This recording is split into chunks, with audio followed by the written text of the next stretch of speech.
Hey guys, and welcome back to my channel this week for another video. I hope you are all doing well.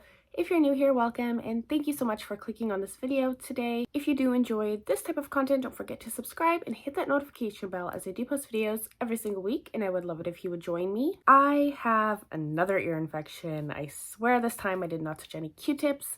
Nothing like that. I'm just not sure what the heck's going on, but this is like my third one in 6 months, I believe, so really need to go get that checked out. It's excruciatingly painful, but here we are. Today we're going to be diving a little bit into the case of Debbie Collier.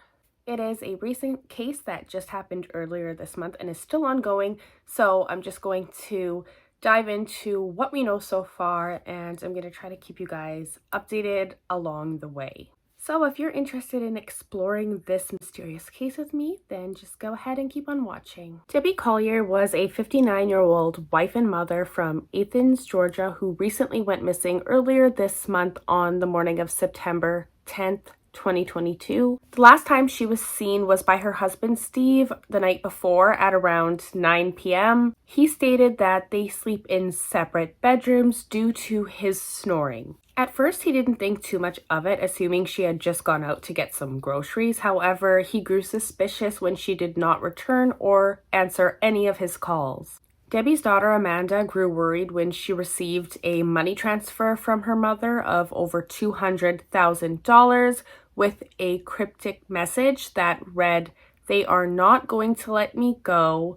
I love you. There is a key to the house in the blue flower pot." Amanda tried to call her mother, however, was unable to get through. 3 hours later, Amanda and her stepfather, Steve, also Debbie's husband, called the police to report her missing. Now, try to remember the window of time between the money transfer and the call placed to the police, because it's going to be a little bit important down the road. Debbie's husband and daughter also reported that she had only taken with her debit card and her phone. Debbie worked as an assistant to a local realtor, and she very much kept to herself. She had no criminal history. She had a good job. She was very much considered a low-risk victim, and there wasn't anybody in her life that would have wanted to harm her. Sadly, the next day, Debbie's body was found in a wooded area off a ravine, gripping a tree. She was burned and partially nude. Debbie had recently been in a car accident and was driving a rental vehicle. Police were able to track the vehicle using XM radio, and they found her car deserted, which led them to the wooded area and where Debbie was found. Although the police have not named any suspects at this time, they have ruled out the possibility of suicide or kidnapping.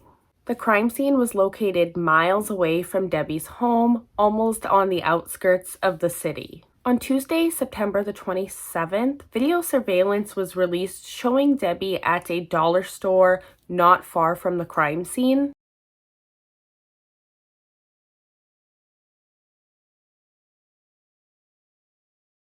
She was purchasing a rain poncho, a red tote bag, a blue tarp, a torch lighter, and some paper towels. All items that were found next to her at the crime scene. She was seen at the store at 2:55 p.m., just 20 minutes before her daughter received the suspicious money transfer. Now, remember earlier I had mentioned that her husband and daughter had said that she had only taken with her debit card and her phone? Well, in the video footage, she had an entire purse with her. Debbie was also decked out in the bulldog colors, and it just happened to be game day. She appeared as if she was going to the game, and she did not appear to be worried or anxious. She actually looked quite calm. So I'm so confused. Was she abducted in between the time of purchasing the items and entering her vehicle?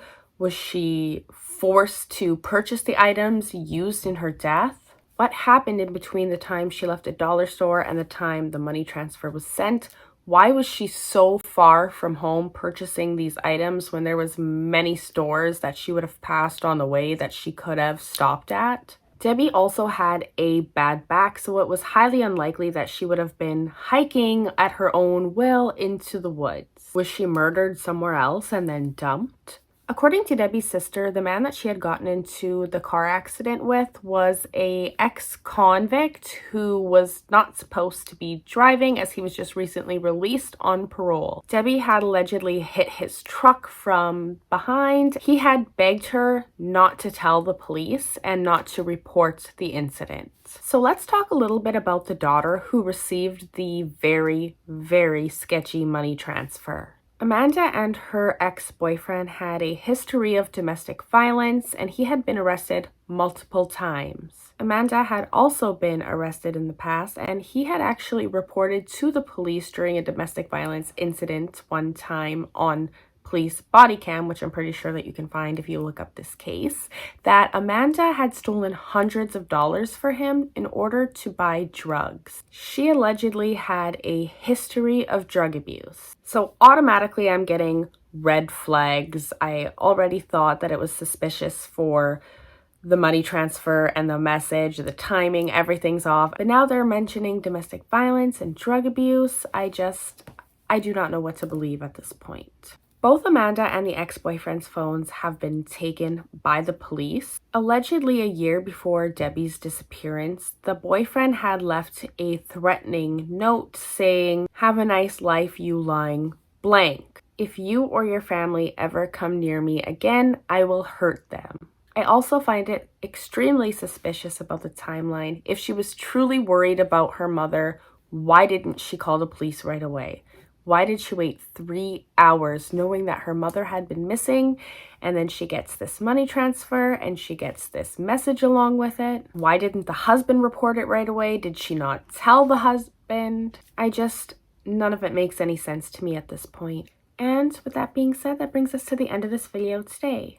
Thank you guys so much for joining me. If you're new, thank you so much for being here today. Don't forget to subscribe, hit that notification bell if you would like to stay updated on this case, as I'm going to try to follow it and provide updates as they come. And if you would like to follow future cases similar to this one, then just stay tuned.